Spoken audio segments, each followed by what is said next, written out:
It's Jasmine Nicole, and welcome back to Wait with Jazz. This is a week 16 Tirzepatide maintenance update. I've been in maintenance for 16 weeks. I've been on GLP-1 GLP-1 medication for 9 months. I began on Zepbound pen, and then I transitioned to Tirzepatide compound. So I lost 115 pounds. My first weight loss journey without GLP-1 medication. At that time, I was 284 and lost 115 pounds. Then I decided to pursue GLP-1 medication for the remaining pounds down.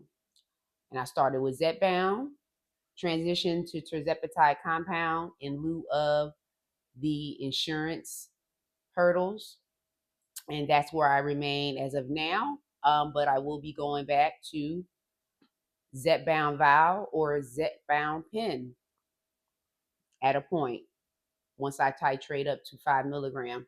So this week, y'all, I have not been on a shot. If you have been following me, I am preparing for a surgery. So I'm going shot free for 4 weeks.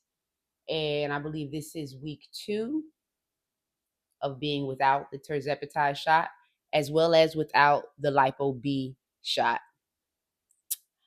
that I take for additional metabolism support and for fat burning support in those hard to reach pockets. So, how's it been going so far? I've been maintaining. Last week I weighed in at 132.6, and that was because my lymphedema in my legs were in effect. I had to get back on my prescribed water pills, and that reduced it down when I did that. And I went back down to 123 point something. This week, I'm still at 123.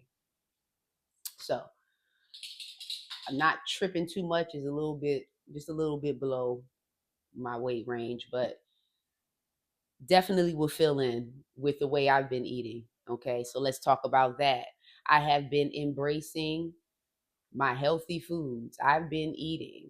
I've been enjoying eating, focusing on protein. And when I'm snacking, I'm doing concoctions that are protein packed and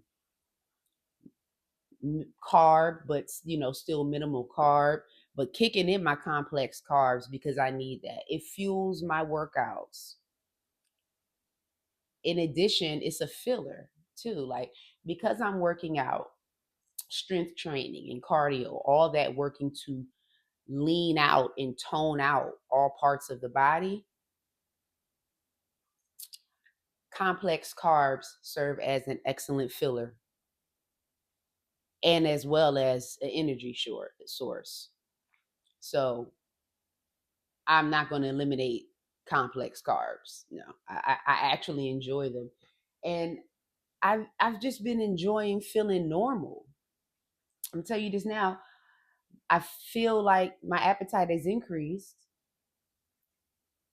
And yes, is that as a result of the lack of suppression, because I'm not technically, I am on the shot, but it's not really effective because I haven't been taking it for 2 weeks. So I'm just really operating off of me, really, with a little reminiscence of what's inside me. I'm still maintaining my 1 meal a day and my snack, you know what I mean? But I'm eating a little bit more nutrient dense and a little bit more calorie dense. So I'm still eating the calorie range of 1700 to 1900 calories. I've been pushing more so at the end of the 1900 in, as I am, I'm not in weight loss, I'm in body recomp. So, I'm trying to build and lose fat pockets at the bottom part of my butt, like little things like that. And just continue to tone and strengthen my quads and my hamstrings, through my daily routine. Y'all, this feels so amazing. This lifestyle that I have feels so amazing, and I do not want it to stop. I don't want it to stop. I want it to remain and continue to be permanent. And it feels like it's becoming permanent. I feel like I live, breathe, and think and eat this lifestyle. I really do. And it really brings me joy, and it's bringing me a level of peace that I've been chasing for a long time. Okay. So although I haven't been on a shot, the shot hasn't been effective as it usually is. It hasn't been depressing for me. It hasn't been where I'm getting outrageous food noise like I was assuming. I'm getting food noise where I have to learn how to control it, but then at the same time, I can confuse my food noise with just being hungry because I do exercise regularly. I'm a 5-6 dayer fitter. I like being fit. So I'm working at it 5 to 6 days. And working out definitely creates an appetite off the calories that's burnt. So I'm learning to draw the distinction between me having hunger cues based off of my activity level versus me having just blindly food noise, you know? And maybe a little bit of food noise, maybe like after I've satiated myself, but I still want something else. Yes, that's the food noise that still does come in because sometimes I do overdo it. Okay. Let me give you an example. This week, okay, I had a bowl of cereal as one of my snacks. All right. A bowl of my Trader Joe O's whole grain cereal, no sugar, put Splenda on it, drizzled some chocolate syrup over it, cut up some bananas, and threw blueberries in there. And 2 cubes of ice because I can't eat my cereal without ice. It's a thing.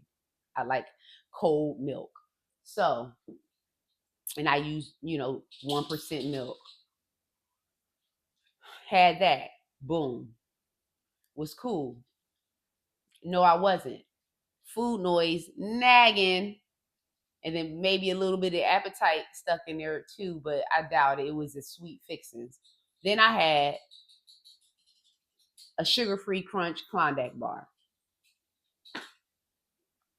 Okay. Not too long after I had the bowl of cereal. I'm just being real. Okay. I was just being real. I had that craving. I was hungry, so I had the cereal as my final. But then that noise kicked in, that thought, that craving, and I had the Klondike bar, sugar free. Thank goodness the sugar free was 170 calories. See, I be counting my calories on what I do indulge in. So when I indulge or I feel like I do too much, it really ain't that much because I could burn it right off the next day. And I know that may sound like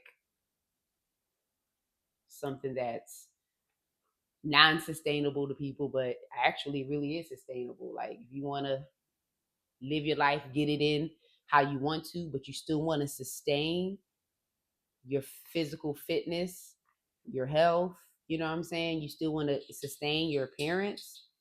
Yeah, you're going to have to be able to manipulate it. Keep up with what you do eat. And when you feel like you go overboard, you need to go burn them calories off that you consume. So that's pretty much the model that I live by. But all that to say is that your girl has been eating, okay? I've been eating and I've been enjoying eating, and it hasn't been impacting the scale. It hasn't been impacting the scale. My lymphedema is down and under control. I got to make sure I take my water pills. I ain't messing around. I have ailments. It just is what it is. I got to do what I got to do to maintain them so that I can maintain a certain frame. We all dealing with comorbidities and stuff like that get in the way or can get in the way within our journeys and lifestyles. But we have to do our best to work with the ailments that we do live with. So that's where I'm at. Maintain my weight range, so I can't complain about that.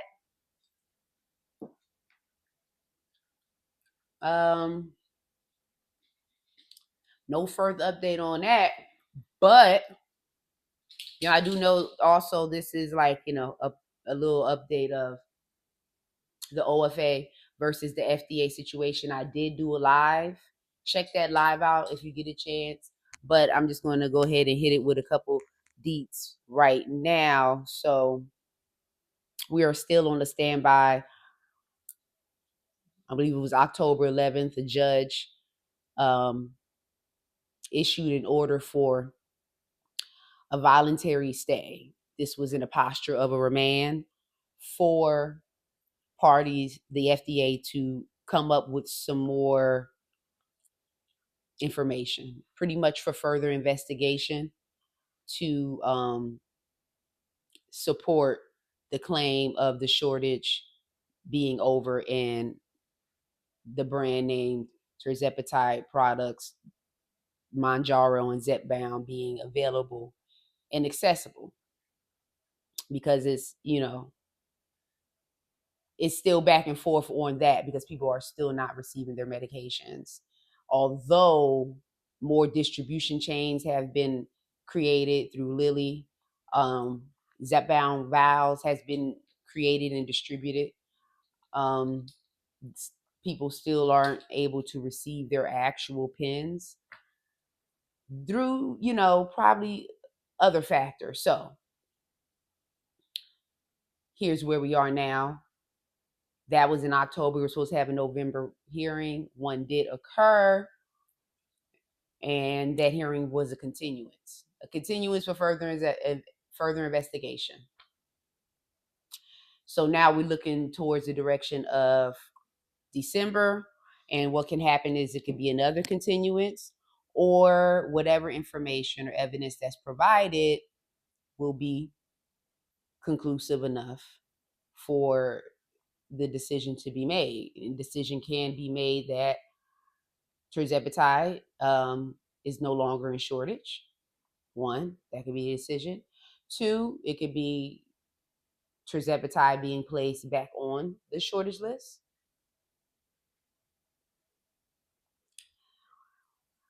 And three, a continuous for further investigation.